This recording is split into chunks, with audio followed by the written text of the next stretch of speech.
नाज़रीन, कोटड़ी साइट में मक़ामी ॻोठाणनि निजी कंपनी के मुख्य गेट अॻियां एहतजाज किया है।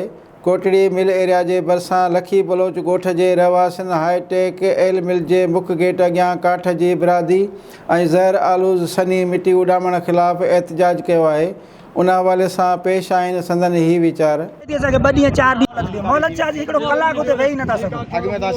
शिकायत अॻ में कई अॻ में चवण असांखे 2 ॾींहं 4 ॾींहं 2 ॾींहं 4 ॾींहं असां ज़ुल्म लॻो पियो आहे। नंढड़ा ॿार बेशुमारी जेके ही बीमार थी विया आहिनि, अखियुनि मां ॾिसूं कोन था, एलर्जी बीमारी थी वई आहे, सैको थी वियो आहे असांखे। हाणे इंतिज़ामी जगह मिल इंतिज़ामी आई आहे जेका इहे असांखे हाईटेक मिल आहे, इहा आयल मिल आहे हाईटेक। हाणे हिन हाईटेक जो इहे हिननि जो इहे इंतिज़ामी इहे ई चवण था असांखे 2 ॾींहं जी मोहलत ॾियो। हाँ 2 ॾींहं हिकिड़ो असीं कलाक बि नथा वेही सघूं।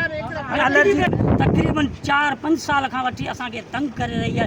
बराए महिरबानी हिननि खे बंदि कयो वञे ऐं असांजा मासूम ॿार जिन जूं अखियूं ख़राब थी वियूं आहिनि, जेको पाणी जो टैंकर लारायूं था, उन टांकीअ जे अंदरि पाणी जेको बि आहे उहो ख़राबु कयो वञे थो ऐं काराण अची वञे थी।